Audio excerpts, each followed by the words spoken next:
gas masks and hand grenades.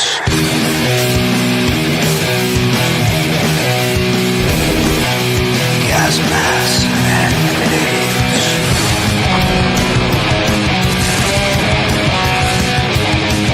Gas masks and hand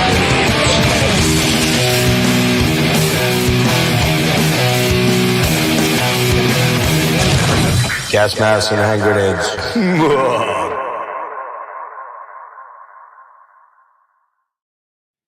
Hey, what is happening? It is Gas Masks and Hand Grenades here. I am your host, Jeff, and look who I've got with me, this gentleman from all the way down under. G'day. As we said, this is Mark Palfryman from the band Alarum, and they are coming to us. He is coming to us from the future. So, how are you, sir? Good, man. Good to be chatting with you, man. Thank you, Tom. Good to see you. Good to see you, brother. Thanks for doing this for me. I know it's a Saturday afternoon, so you probably have much better stuff to do, but we wanted to get together here. I wanted to point out that until a couple weeks ago, I didn't know who you guys were. I didn't know who Alarum was, and I must point out my good buddy Nate Beltran, Euboric Forms. He's a follower of my channel, has been from day one, and he's like, dude, we're both guitar nerds. You know, you can't see all my stuff. It's all hanging everywhere. But we're both guitar nerds, and we love complex musical instrument. And you guys do a lot of instrumental, but you do a lot of vocal stuff too. So, but I like a lot of the instrumental speaking type music that you guys do. Tell me a little bit about like who we kind of did this a little bit, but I'll have you reiterate. Tell me a little bit about who Alarum is and like when things got started. You guys have been around since the early 90s. I think you've been in the band since 94, 95. And jump back into the history to let people know that are viewing now, you know, who you guys are. And I think the biggest shock for me was to find out that you guys are literally 30 plus years old as a band. I was like, damn, wait a minute. How the hell did this happen that I've never heard of these guys? But I have some touchstones to some of the stuff. You guys just put a brand new album out, and we'll get into that too. So, Mark, fire away a little bit. Yeah, sure. So, we've just released our 5th album, Recontinue. So, myself, Scott Young, John Sanders, and Jared Roberts. So, it's the first album with our drummer Jared. It's the second album with John on guitar, and then it's the 4th out of the 5 albums that Scott's been on. So, over the course of history from like the mid-90s, we've done the 5 albums. The band existed in different forms prior to that from the early 90s, 1991, a few different lineups from a high school band going through to becoming like a death metal band doing a demo, and then sort of coming to a halt sort of by 94. So in 95, myself and Scott and the drummer Raka, we started jamming some songs, some cover songs, realized we were like-minded with bands like, you know, Creator, Death, Satriani, Pantera, all that sort of stuff. And then, the other guys came around and watched us jam, and it was decided that, we would get Alarum happening again with the dual guitars, and then start to write and record music more along the lines of Death, Cynic, Atheist, Pestilence, Coroner, Watchtower, Voivod. That was the sort of the main inspiration for all of this back in the mid-90s. So it's continued from there, and we're still happy to be around and playing our music, man.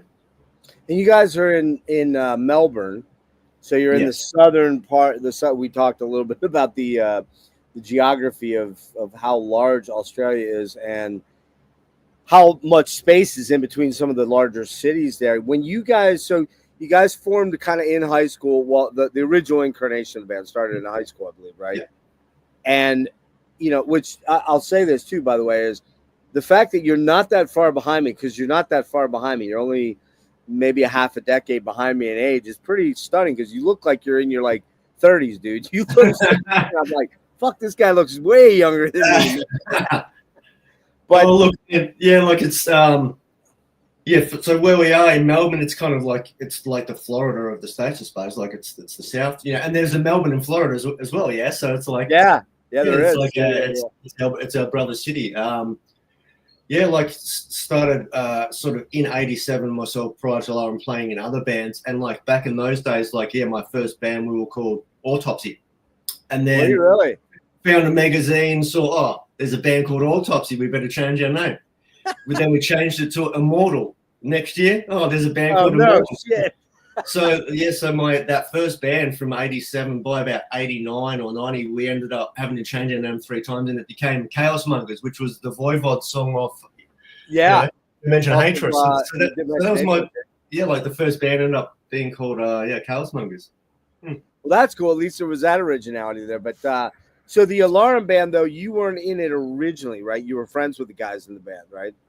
Yeah, well, I was in a couple of other bands prior to them starting, and I was friends with the guy who was a bass player, vocalist, Waddy at the time, and lived around the corner. So we're all friends and stuff, and I saw like the early development of the band to the point where when I became involved, the band changed what it was member wise and sort of music wise as well. Yeah, I mean, when you first started out, it was a single guitar band when it first started out, right? As far as I understand it. No, originally, like the high school version, there was 2 guitars. Then after that, there was like a 1 guitar. But then, from end of '95 onwards, it was like a 2 guitar, became the 2 guitar. And you mentioned some names there. Was there? It's interesting that you brought up Voivod, because I hear a lot of the Voivod influence in the weird sort of piggy jazz-like chords, those triad chords that are kind of unusual, that aren't your standard bar chords or your standard, you're just your fifth and your thirds, you know what I mean, that kind of stuff. What kind of there's clearly a lot of jazz influence in this band. I mean, it's, but I don't know if it's like the standard, Miles Davis, John Coltrane type jazz. Where were you pulling those influences from a guitar playing standpoint? Because there's a lot of unique phrasings, and a lot of them actually in the early albums. A lot of the early stuff is very schizophrenic. It's not very linear. It's very schizophrenic, and that's where I get some of that weird Voivodian stuff. But where were you those guys pulling their playing from? Yeah, so look, from earlier versions of the band, like everyone we had our core similar bands that we're all into, and then everyone had their different things. So for me, I'm a massive Voivod head and always have been. We were fortunate. We played with Voivod when they came out to Australia, and also Chewy Dan when he was playing in Gorguts. I met him. Oh yeah. We were doing Alarum and Martyr like that. That'd have been like Wisdom to Hate, right? I believe that was Wisdom. Yeah, that's right. Yeah, and we'd heard about them, that they were a similar band doing a similar thing. So it was great to meet and obviously keep in contact with him since. But when it comes to that jazz side of it, the drummer Racco was right into Dave Weckl, and that was probably the first sort of introduction to me. Like I was more just into thrash crossover, a bit of death sort of thing, but. Yeah, Weckl was definitely the first thing, and then from there, like Chick Corea, but also the metal bands that were pushing those boundaries, Atheist, Cynic, you Watchtower, Pestilence, that they were big in just opening the doors to trialing other things with the metal. As far as the jazz training, there hasn't really been any on my side of it, but various members that have been in the band have brought in all their different influences and been into various other things as well. So we're all sort of getting put onto different things all the time, but everyone that comes into the band, yeah, you can definitely hear some of those influences, sort of the Holdsworthy and stuff like that, the metal gear and stuff like that, where Alan was experimenting more with a metallic edge to his guitar playing. And always those chords, you hear those AH. If you're a guitar player and you hear those chords, you're like, well, that sounds like a Holdsworth sort of thing. You know what I mean? And you hear that all over some of the early material. Your first album. Now, how long were you together when the first album came together? Yeah, so from the end of starting from the end of '95, we did a show at the start of '96. We did a demo tape mid '96, and then we were recording by mid '97. So it was like a year and a half sort of thing. Of which, we recorded in that late 97, and then we released it like a year later. So by the time we'd recorded it, mixed, press, shopped around, all sort of stuff, it was released by later 98. October 98 is when we released that album. Yeah. Now, what was the scene like down there? Because I can't imagine that there was a massive scene for this type of music at the time in Melbourne. I mean, there hasn't been a massive scene for this kind of music worldwide, so I can't imagine. Do you know what I mean? This is a very Look, we are like since day one. It's always been challenging in that we never kind of fitted into any particular scene, but we could always play metal festivals or with the death show or with a thrash show. So we can sort of fit in anywhere. But yeah, it was definitely people were responsive, but it was different to what a lot of other people were doing, especially in Australia at the time. There wasn't many bands playing the similar sort of style. It was like Alchemist, Death's Boundaries. There was a few bands doing something kind of similar. But yeah, we just set out to do what felt right and what we enjoyed doing, man. So did you get a lot of opportunities to play live as the band was hitting its stride, so to speak? Yeah, so from 98, 99, 2000, we did a lot of shows and tours, and we were fortunate enough to be able to travel interstate and play some metal festivals. Like I said, we got to play with Voivod at Metal for the Brain, and 2001, 3 of the Alarum members, we were session musos in the Berserker, so we managed to get to the States in 2001 and sort of promote this album and get it out. And we met up with people, and from that we ended up getting in contact with Willow Tip, which we then released our second album on. So that was all instrumental in making all that happening. Touring the States with Gorguts and Dying Fetus and Skinless was amazing for us. Yeah, and you mentioned on that tour that you kind of crisscrossed with Opeth's tour. Yeah, it's a Blackwater Park. Yeah, they had a day off. We played Detroit on the next night. We had the night off, and then the promoter said, you got a day off before you go into Canada. Stick around, and so we managed to hang around and see Opeth and Amorphous, and at the IROC it was awesome. What was the venue? IROC. IROC in Detroit, yeah. Okay, that one's not. I don't remember that. Yeah, by the time I kind of got into Opeth and kind of that opened that avenue or that genre of music to me, they were probably playing like Harpo's, which is like the bigger, more scarier place in the more scarier part of town there. But so when did you get over here for the first time? That was 2001 with the Berserker, and then Alarum got over there in 2006 with the Necrophagist tour. Wow, man, I don't recall that tour at all. That is so weird. It's funny. I talked to so many different artists. A good friend of mine's Craig LaCicero from Forbidden. Yeah, man. I love Forbidden, man. Yeah. So do I, man. And the thing that's crazy about them is that they played Philly, and they were on that first that tour with Dark Angel. Yeah. And I think was Death on that too. I believe they were, right? Yeah, I'm not sure of the tour over there, but it was the what do they call it? The Assault. I can never remember the damn name of that. The video that they did, and they were playing at the Trocadero in Philadelphia, and I was down there a lot, and I don't ever remember hearing about that show. Just missed it, damn. Yeah, and it was a different time. We didn't have cell phones, we didn't have computers. Yeah. We didn't. Sure. You know what that was like. It was just how bands got traction and moved forward versus today is amazing to me. The difference being is that there was maybe 1/3 the number of bands that there are now. You know what I mean?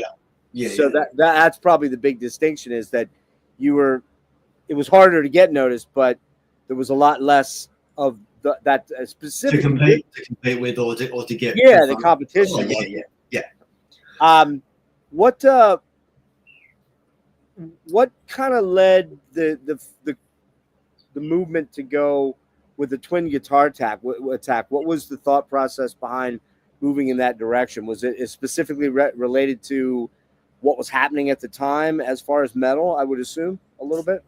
Look, I think it was more a case of the style of music that we were into and wanting to write and record, being quite varied and, guitar solos and harmonies, to have, two different tastes or two different ways of approaching things is, and it's cool in a live thing as well, a live sense as well. Like, nothing against like 3-piece bands and all that, but to have that extra, avenue of putting that with dual guitars, like, it's a flavor that I like in music and other guys like as well. So yeah, I suppose that from a starting point, it was like, yeah, let's give it a go.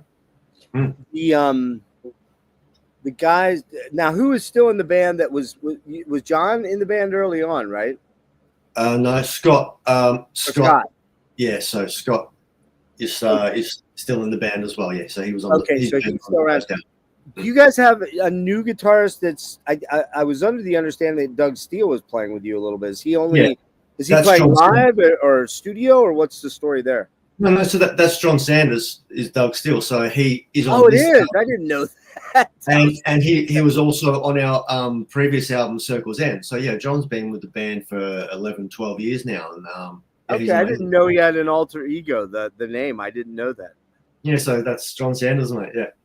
So it's funny. I've known about Doug, probably for, I don't know, maybe 7 years or so, because he started one of those early kind of YouTube channels where it was just about showing people solos and stuff. And I'll never forget, he has a solo or had a solo. I haven't been on his YouTube channel in a while, but he had a solo from a band called Icon, which is a song called Out for Blood, which is this killer fucking 2.5 minute intro to this song with all kind of tapping and really killer 80s sort of, that just 80s shredder early vibe, that Racer X. Oh yeah, man. Cacophony, stuff like that. Yeah. Yeah, he loves it. And he saw all that stuff live, like, growing up in the Bay Area. So like, yeah, like he was exposed to all that stuff in real time. So it's awesome to have John part of it as well. He's a killer guitar player, man. He's a funny guy too. He seems like a pretty fun guy too. So yeah. He's a lot of fun, man. Yeah. What so now tell us a little bit about the new album. We'll jump ahead a little bit and then jump back a little bit. I want to find just bear with me 1 minute here as I pull up a picture, because I don't own any of these hard copy yet. I will be grabbing some here. I haven't even dug around to see how hard they are to find. Do you have distribution over here? Willow Tip has distribution though, right? Yeah, look, so our second and third albums were distributed through Willow Tip in the States. Different artwork for our second album, but yeah, there's probably still copies of them over there. But our first album and our Australian second album pressing, we haven't had any copies for probably 15 years. So. Oh, really? Okay. The plan is to get more out there, but yeah, obviously, at the moment it's just getting the new album out after doing this. It's we'll see what happens in the near future for the back catalog. Some cool, decidedly sort of metal-looking skulls and which is different for us. Different for us, like it was it kind of all just came together with us. Like make it a little bit different to what we've done for the previous 4 album artworks, and it's definitely metal. Now it says here, which is Bandcamp. Are there physical editions of this as yet, like CDs and albums? There are now. Okay. So CDs and albums, everything's on our website, which is alarum.com. So yeah, we ship everything via our website. The digital is on Bandcamp, but yeah, everything else goes through our website. Yeah, I'll get a tonight. Once we wrap, I should have had this done. Again, my apologies. I haven't been feeling too good in my stomach and had some tests and whatnot done this week, so it's kind of been a burnout of a week for me. But I'll get a write-up about you guys in there and get your website, your Bandcamp site, your Facebook, all that good stuff. I'll have that done later tonight. But it had been a little bit of a while since you put this an album out, right? What kind of, like, were you very, very active and busy during the pandemic as far as home studio writing and whatnot for this? Yeah, so for us, for this album, this is actually the the shortest amount of time that we've ever had between albums. So it's 4 years since our previous album, Circle's End. Prior to that, it was something like 9 years, 8 years, or 7 years between the previous album. Okay, so it was. We did, from 98 to 2004, 2011, 2020. So we were quite aware of we can't continue to have such long gaps between albums. There was touring and various member changes, but this time around when we did release Circle's End in 2020, where we are in Melbourne was it was lots of lockdowns, some of the harshest lockdowns apparently in the world. So yeah, I heard. Yeah, we weren't even able to catch up and rehearse. We'd released an album and we couldn't do anything. A year later or 2 years later, we tried to plan a couple of tours, which got cancelled every time. So wow. It was difficult, from being a band that had been around for 25 years or whatever. With every single weekend for 25 years, you were catching up, rehearsing, jamming. That's just part of your life. And all of a sudden, sure. You couldn't even do that. You couldn't see family or friends or whatever. So that kind of isolation did mean that we couldn't be preoccupied with touring and doing all other stuff. So there was a lot of focus on upgrading the home studio stuff, instruments, recording stuff. So when it came to, we did a run of shows in 2023, I think it was. By the end of 23, it was like, let's knuckle down, let's record the album. Scott had a new child on its way, so we set ourselves time because we knew he was going to be busy once that, once that's what happened. So we gave ourselves a bit of a time frame, of which then we just knuckled down and got the songs recorded, mixed and all that sort of within like a 9-month period. So it was a different experience than previous, but we're happy with how it's turned out. Are you all writers of these songs? It's sure. not a band where it's dominated by like the one guitar player that does everything everyone contributes, everyone brings ideas in, different people bring different ideas and then other parts are put on or written to, or that Alarum's always been everyone contributes. It's it's a good mix of all different people's ideas and a blend of everyone bringing stuff in as well. Now when you step in and assume the vocal role, what kind of guidelines are you using to experiment with where you want to go vocally? Because I hear the one overriding one, you do use a lot of different vocal affectations in here. You do a clean singing that I really couldn't really ascribe to anyone that immediately came to mind. That's a good thing.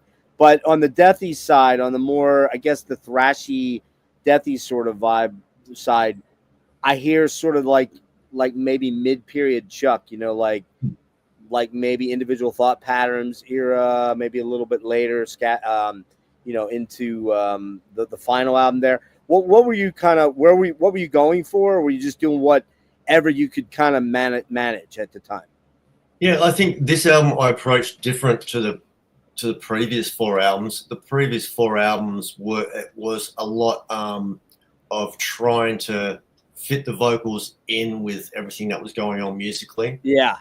As a singer, as a playing and singing, my main influences were Chuck Schuldiner, Kelly from Atheist, Patrick from Pestilence, Millie from Creator. So that thrash sort of death, that's my main influence. I can touch on some cleans and some other things, but going into this album, I suppose I wanted it to try and make it a bit darker, a bit heavier. John does clean vocals, so he's done his clean vocals on some songs. So I did less clean singing on this album, just so I could maybe concentrate more on the bass playing in some elements of the music and focus on doing the heavy vocals. So this time round, from the start of writing the songs and the demos, I tried to give myself a bit more space and not fill up too much of the music, so I could get the patterns down with the vocals. So what I did is I got in there with the demos and I just improvise whatever came out, listen back to it, did it again. So I did about 3 or 4 improvisations, and then from those patterns, then I wrote the lyrics, which I'd never done it that way before. It had always been done in the jam room, jamming, have some lyrics. This time it was reversed, where I got the feeling of what I wanted to express, and then I wrote the lyrics to it. So when you're literally cutting those initial guide melodies, you're just sort of gutting out whatever comes out, just total nonsense. Yeah. Yep. Absolutely. Yeah. That's how I did it, and I've never done it that way before, but yeah, it was a different experience that I enjoyed doing as well, because I had the time and had the vocal booths to do it now. Do you guys use? Are you doing Logic? You doing Pro Tools? Pro Tools, yeah, we've got Pro Tools. Okay, yeah. And you have a full. I can see behind you. Looks like you got some electronic drums. You got is that your bass or guitar? Yeah. Basically, I had a jam with Scott last night, so yeah, his guitar okay. last night, and just playing around with some new stuff. So that kind of brings me to go back a little bit. One thing that really jumped out about me about the first 3 albums in particular is which we should name. You guys, you do have 5 albums out. This is the 5th album. And we should mention the first is called Fluid Motion, which we showed there. Eventuality was the next one here. Yeah. And then we had and I'm sorry I'm cheating here with using Metallum. It really was my only option. Natural Causes. Now this one was interesting. Was this before or after you met up with Kelly? That was after. It was after. Okay. Tell that story about how Kelly and I are good bros, and I just love that guy. Love that guy to death. He's one of the sweetest guys in the world. How did that all come about? Were you were over here at the time in 06-ish? Oh, catching up with Kelly. Yeah. Yeah. So back since like the late 80s, Alarum would cover death songs, atheist songs. That was just part of our set. So we did our originals, but we were always playing Cynic songs. We were playing those covers live around Australia at shows and festivals. And yeah, I can't remember exactly how it would have been back in the MySpace days or whatever it was. The MySpace days, yeah. I remember people hearing about or somehow Kelly or Steve Flynn heard that we were covering Atheist in Australia, sort of thing, and I knew that we were going over to America, playing the tour with Necrophagus, and that we'd be going to Florida. So yeah, we got in contact with Kelly, and we were jamming. He sent some 4-track tapes of us jamming live, sort of thing, and he was like, yeah, when you guys come through, I'll get up and sing Piece of Time with you guys. It'll be a blast. And that was prior to them getting up and doing their reunion shows and that. So yeah, when we came through Florida, he got up, and it was the first time he said he'd sang live in 13 years. So that was special to be a part of. Wow, no kidding. Holy shit. Yeah, I got to ask him about this. I didn't even think about it. I should have hit him up and had him jump on for a couple minutes. I didn't think about it. Wow, that's so cool. That had to have been pretty kind of a little bit of a mind fuck for you guys to agree. Oh yeah, we were absolutely in disbelief. Like, it was really cool, and it's funny because looking back at the video now of us doing that song with Kelly, like, we had our backdrop and all that up on the stage. Yeah, and we were having so much fun after the show, and just like, we actually left the backdrop there in Florida, and we never got back. Shit. Oh shit! No way! Oh, yeah. That's fucking funny. So yeah, that backdrop is in America. Somewhere, some garbage can somewhere. We're having too much celebration that we got up and jammed with Kelly that day. Cool. Did any of the other guys? Did Steve make it out to catch you guys or anything? Where were you playing at? Like Brad's Mug or something? It was at Fort Lauderdale. It was at the State Theatre or something. State Theatre, I think. Okay. It was. Mm-hmm. Yeah. Steve. I think Steve he wasn't in Florida. I think he was maybe. Oh, that's right. He did move to like South Carolina or something like that. Right. Some of the guys that were in that when they first started doing shows, was it Sonny and someone else? I'm pretty sure that they came to maybe the Maryland Death Fest show. Yeah, I remember meeting some other guys as well. Okay, so you played at the Maryland Death Fest then? Yeah, in 2006. Yeah. Oh wow, really cool, man! I didn't. that was early days for Death Fest, man. Like going way back. Yeah. I think their first year was like 2003, maybe. Yeah, something like that. Yeah, we might have been the first Aussie band to play it. I think. Yeah, it was pretty cool. Wow, that's fucking cool as shit, man. As I mentioned, I wasn't hip to you guys until this guy right here, Nate. He's the dude right there. He's the guy that clued me. He's like, dude, you haven't heard of these guys? You got to check them out, man. They're like everything you love, Cynic and Atheist and all that. And I'm like, wow, man. Okay, got to check it out. And finally did. I'm glad we did this. But Thanks, Nate. Yeah, thanks, Nate. We appreciate that, man. How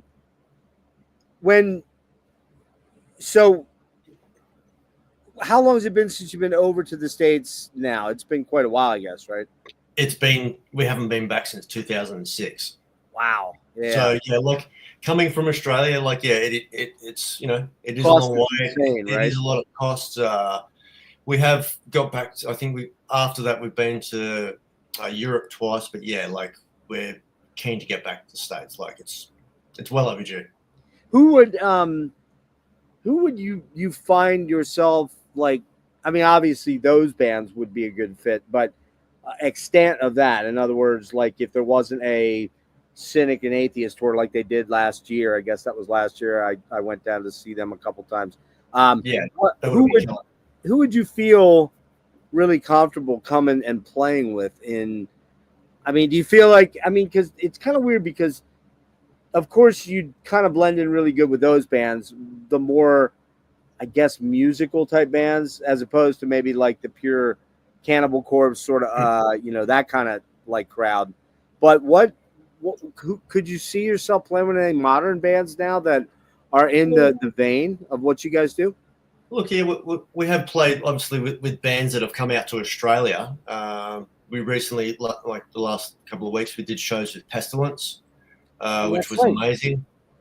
Yeah, and then we've played with Obscura when they've come out to Australia as well. Look, and you said Boy Bod.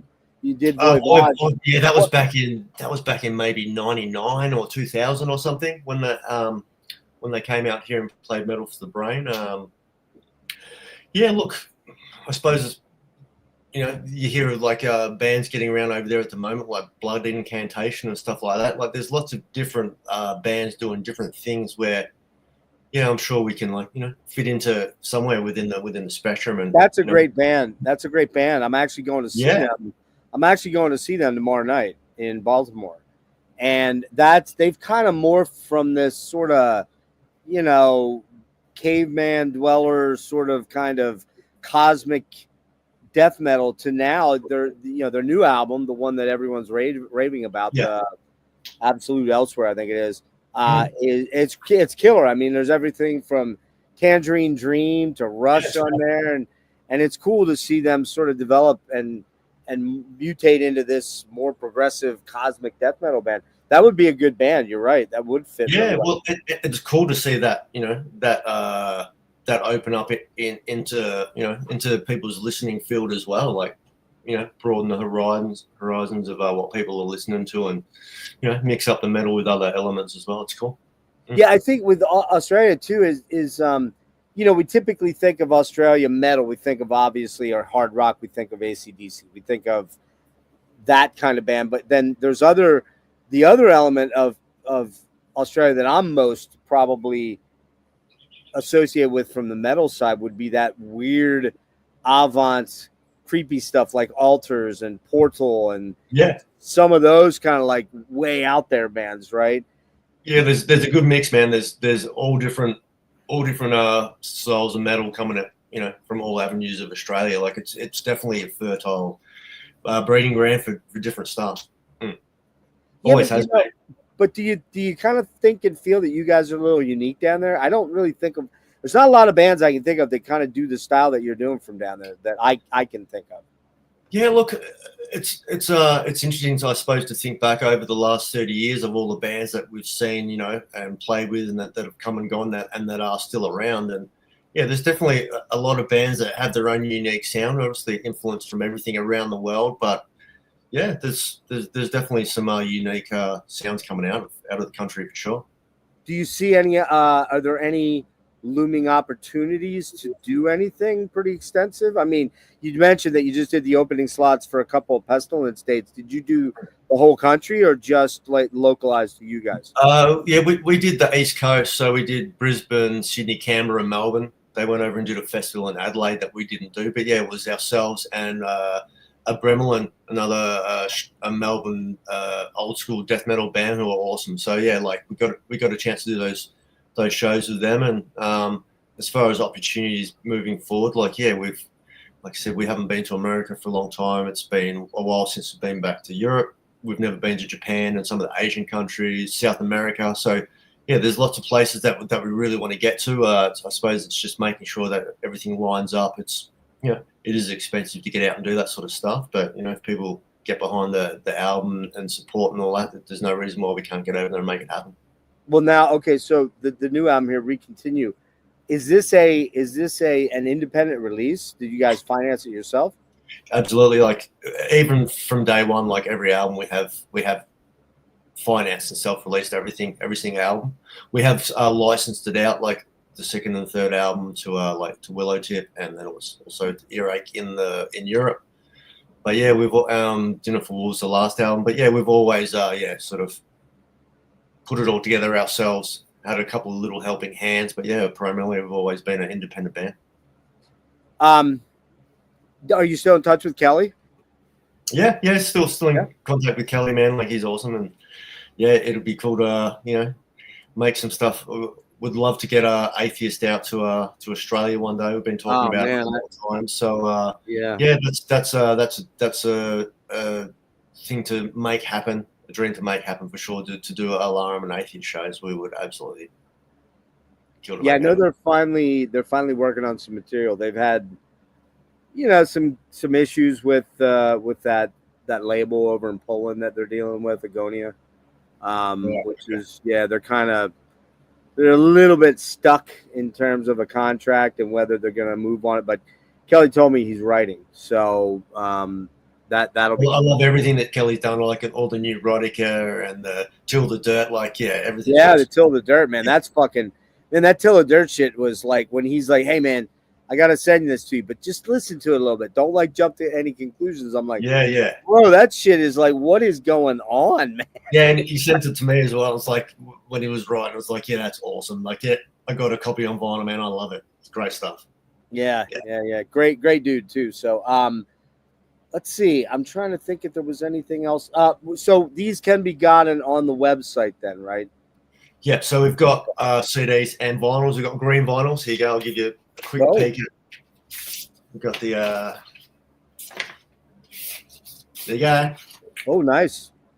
Nice bright green. Nice bright green. The artwork. Yeah. So yeah, we're shipping them worldwide. People are getting behind it. So yeah, we're sending them out. You end up paying about like this much. You end up paying about this much for the album and about this much for the shipping. Is basically how it'll come down. Yeah, it's pretty hard shipping worldwide. But whether you buy one CD or one vinyl or a CD vinyl shirt hoodie, like this freight's the same. So it's just like okay, yeah. People are going, okay, yeah, well, we've got myself and 10 mates. So yeah, cool. We'll just send the 10. It's one freight cost instead of 10 freight costs. So people are like, yeah, we want copies. Like, yeah, cool. We'll make it happen. Yeah, we'll definitely do that. We'll get that information out there so people want to order, and I want to get an order in at some point here soon. One of the things I want to jump back real quick before we wrap here soon is what I really like about the music. I use the word schizophrenic, and I don't know if that hits you as like, wait, what's this guy listening to or not? But it's very. Do you remember a band called Believer from the States? Yeah. Sanity Obscure. Is it Sanity Obscure? Yeah. So they're very close. Yeah, Believer, man. They were awesome. Yeah. Yeah. I mean, Jeff. I can't remember his last name. Jeff and Brian, I believe it is, are the two guitar players, and that was who I most. It took a little while, but I was like, who does this band remind me of? And then it was like, oh, it's Believer because they're local to me. They're only literally about they're 30 minutes up the road. Yeah, and I remember in the 80s or the 90s when they were putting their music out, we'd see them locally play, and we'd be like, man, these guys are fucking crazy, man. These guys are they were like some of the best players in the area. You know what I mean? Yeah, like, they're up ahead. Yeah. weren't many dudes that were touching these guys on the guitar. I can't remember. Let me pull up here. Did those guys and also Nocturnist were like, two early bands that really really stuck out with doing something different. Yeah. Yeah, let me. Of course, I can't spell right. I'm gonna try to remember. Yeah, they were. Here they are. So they were from the Reading area. They say Colebrook, Pennsylvania, but it's Reading area. And their first album was '89 too, which was when was your first one? '92, right? No, '98 we released it. Oh, '98. So okay. Like about 10 years after. Yeah. So they were about 10. It was about 10 years later. Yeah, those guys. I remember just being like, so. What's his name? Jeff King was the main dude, the singer. And you have a very similar. I think your vocals are very similar too in a lot of ways. Where that was the one album or one band that I kept thinking, that's the one where the whole thing sort of comes together for me. That thrash, that real technical thrash, that wasn't just straight up just like Metallica riffing or it had a dynamic of it of some of the other like fusion bands of the area like Planet X, with I love Planet X and Perfect Alpine and that kind of stuff like that in there.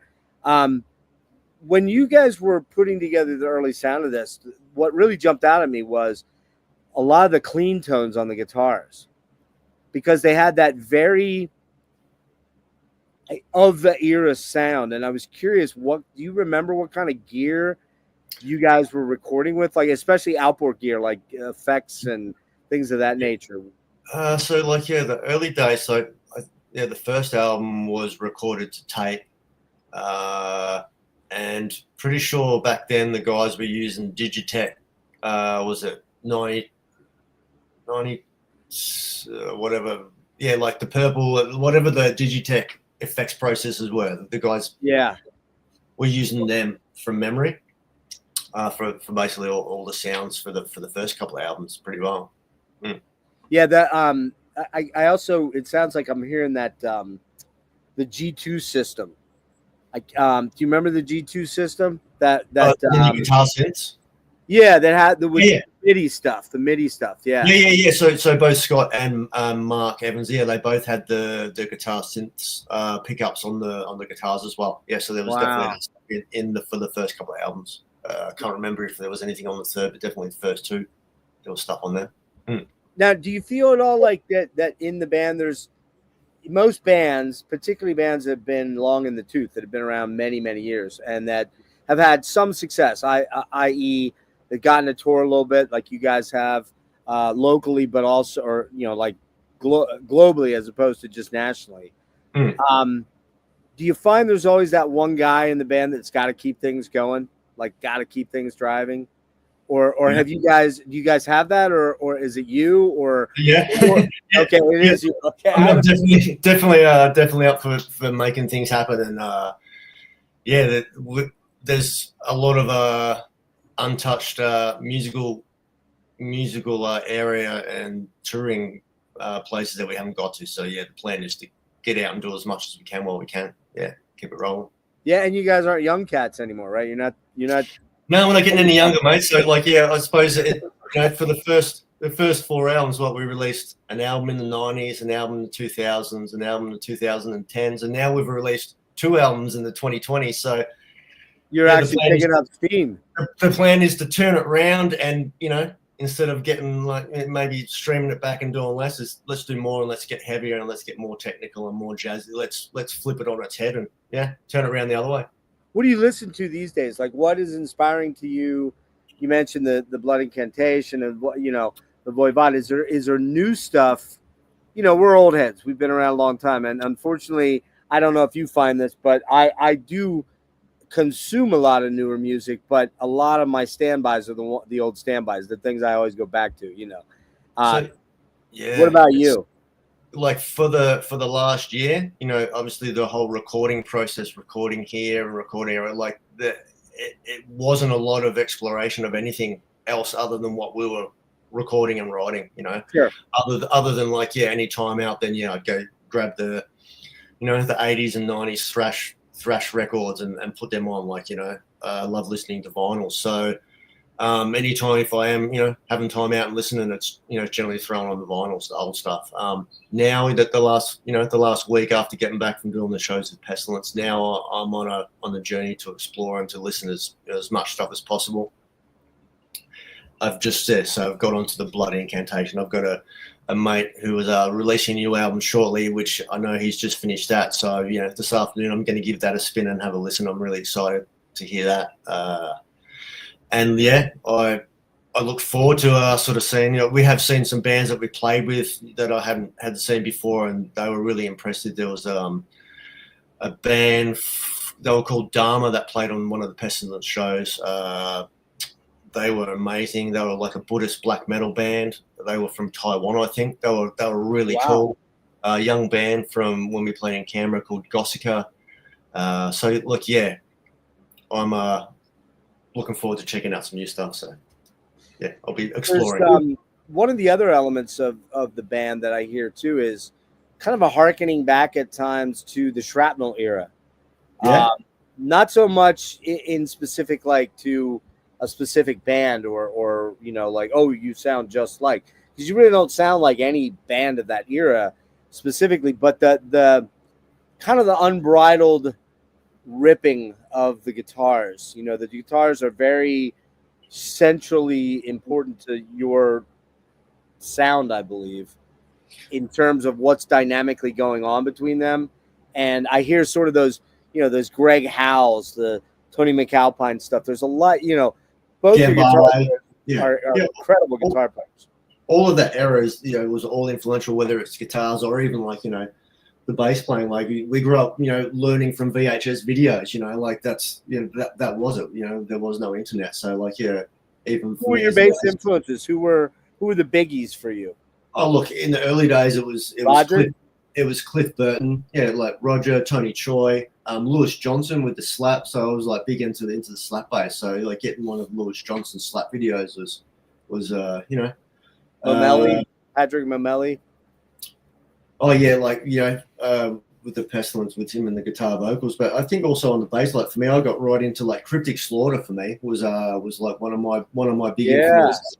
And hearing a band where the bass really stuck out, like doing like runs, they were probably like they were a one guitar band for most of it, but like just hearing a bass stick out, Destruction, just anything that was cool music, like really inspired me to pick up the bass and have a go.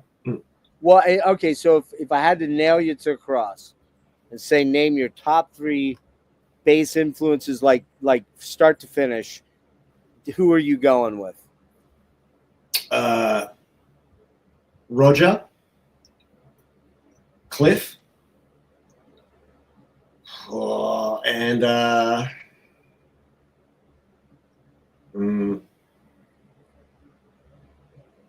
probably Tony Choi.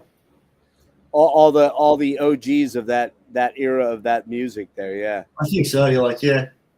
And I hear that. I hear, Roger was incredibly technical and busy bass player, but he never felt like he was kind of overwhelming you with notes. He just was so fluid. Like that was the kind of the, and his favorite guitar player or his favorite bass player was Geddy Lee. So, yeah, Geddy's awesome. Like, yeah. Yeah, it all kind of stems from back in the 70s, the progressive movement with these incredible players, Chris Squire, fucking Jocko, that kind of stuff. Weather Report stuff, yeah. But well, look, man, I wish you great success. I don't know, Nate, did you have Nate might have a question here. Curious about the jazz fusion influences. Who brought that in? Or was everyone in the band into that stuff? Sounds like everyone in the band was into it. Yeah, it was definitely the drummer Raka originally, and Mark Evans, the guitarist, was into it as well. So like, yeah, that was definitely introduced to me. I came from like a thrash crossover background, so 95 I got introduced to Weckel and then everything from there, for sure. Yeah, you can kind of hear too a little bit of like Tony Williams' Lifetime, that driving sort of thing. I mean, it's not the same when it's in a metal context, but there's still that kind of, you can feel that kind of propulsiveness, I guess, that technical propulsiveness. Yeah, this is great stuff, man, and I'm glad. I'm really thankful to Nate for pointing it out to me, because in this day and age of the internet, you can find yourself disappearing down rabbit holes and still never coming close to something. Like, oh, didn't you run across that band? No, I never heard him. What are you talking about? So when he put this up to me, he's like, hey man, this is like Death, this is like Cynic, it's like all the shit that you love. You're gonna totally dig this. And I threw on the new album, and I'm like, whoa, man, this is now. I will admit, I don't listen to this kind of music like maybe as regularly as I did at one point in time. But it's you guys are unique. There's not a lot of guys that are kind of doing what you're doing. Yeah.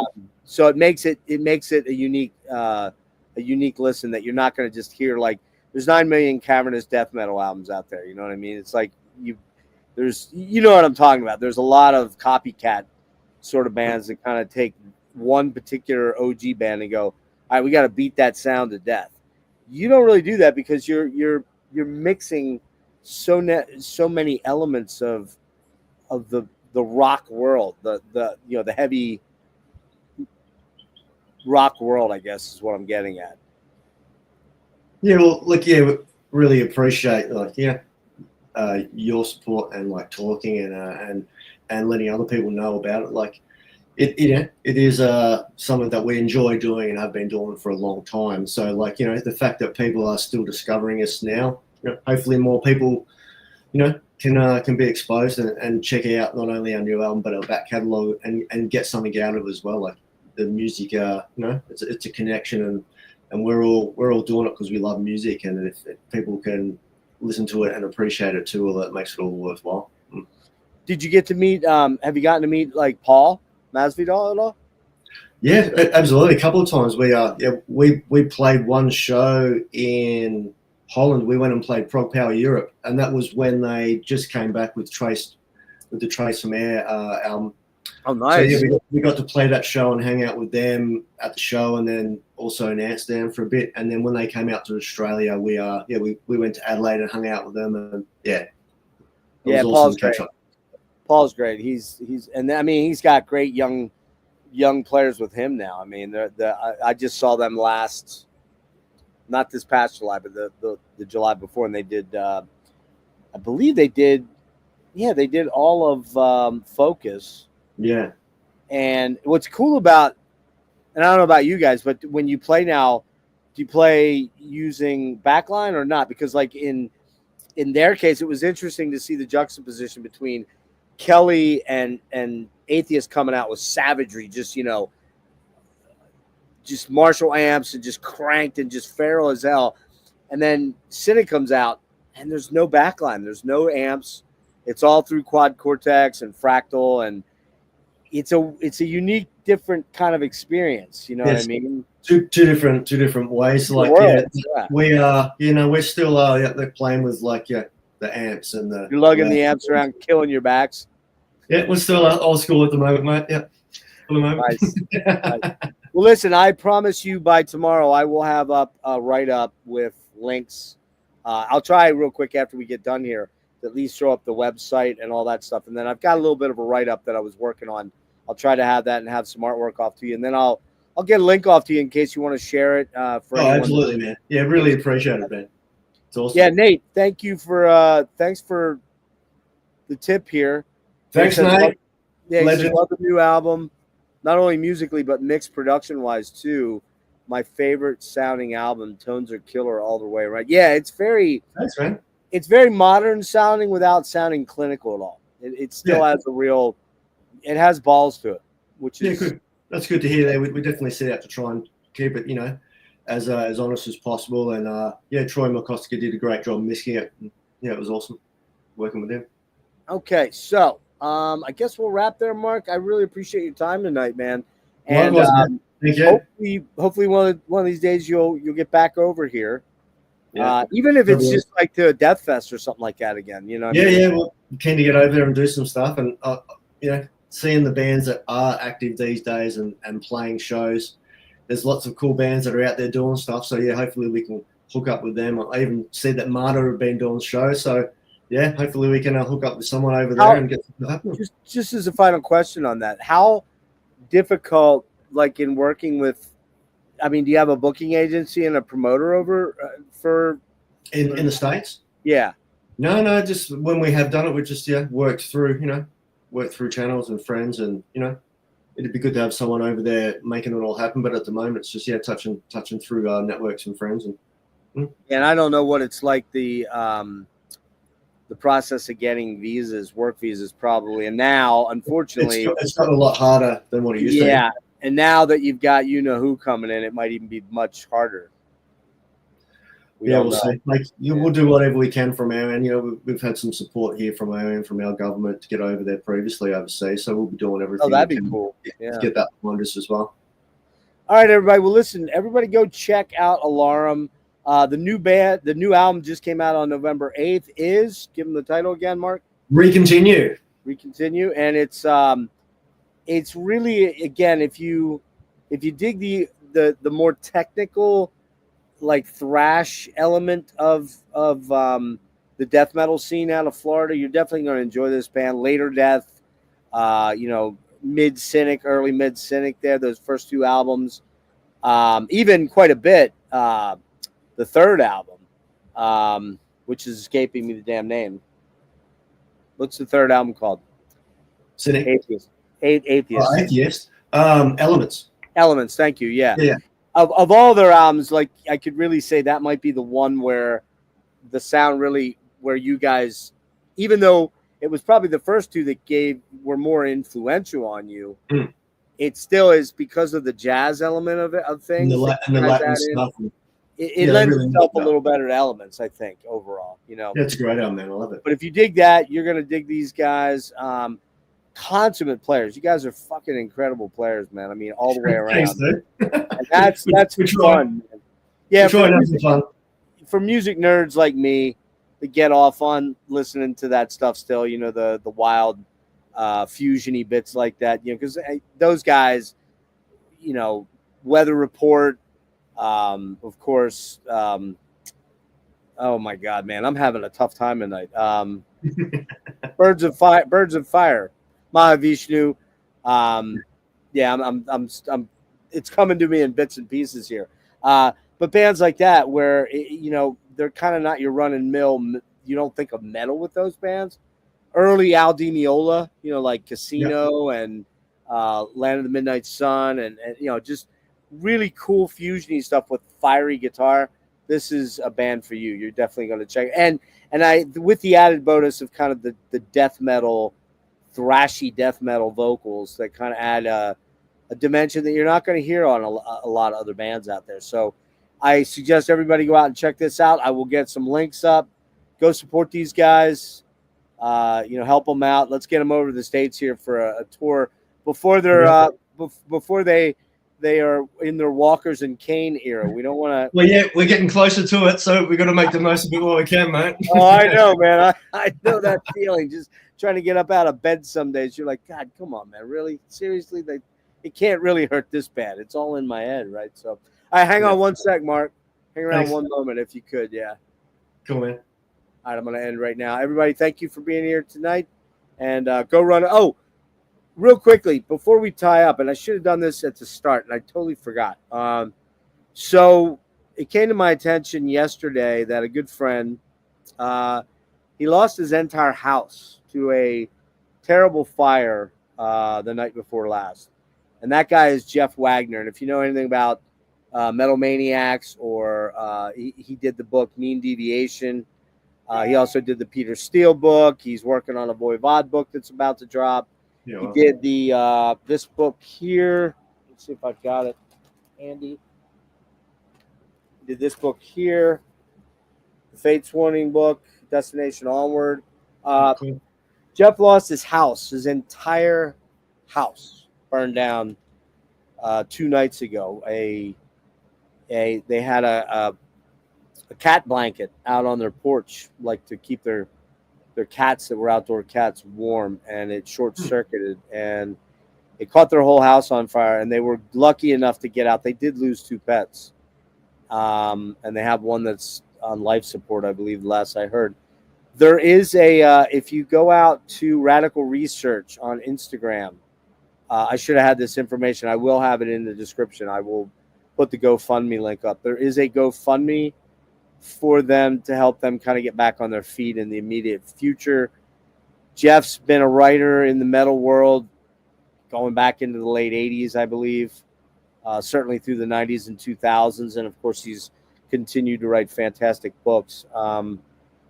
He lost everything, man, his entire – I mean, we're talking entire OG collection of memorabilia and albums. And, you know, we're talking – really items you can never ever replace ever again. Yeah. They got out of it with their lives, so there is that silver lining, of course. But if you can help out anyone, man, $10, $5, $25, whatever, help these people out. These are really good people that lost everything. And I don't think, no matter how much you want to say, oh, I can identify, I don't think you can identify, and you don't want to ever have to identify with that. So that's intense, man. Yeah, homeowners, I'm sure they had it, and I'm sure that will, you know, in due time sort of get them back into a living space. But that doesn't replace all the memories, the photos, the posters, the everything, man. I mean, just, you know, just to lose everything like that is super fucking intense. So I will have the GoFundMe link up later for that, as well as a write-up for Alarum with the requisite websites for these guys, social media contacts. And so help these guys out, and help out Jeff if you can, man. Absolutely, man. Yeah. Really, really important. So thanks for letting me get that out there, Mark. I'm sorry to end on a kind of a bummer note there, but we need to help these people out in the metal community, man. They're help each other out, mate, like for sure. All right. So as far as upcoming stuff for the channel, guys, not a lot planned right now because I'm supposed to head out west to the Denver Decibel Fest in about 10 days, 11 days.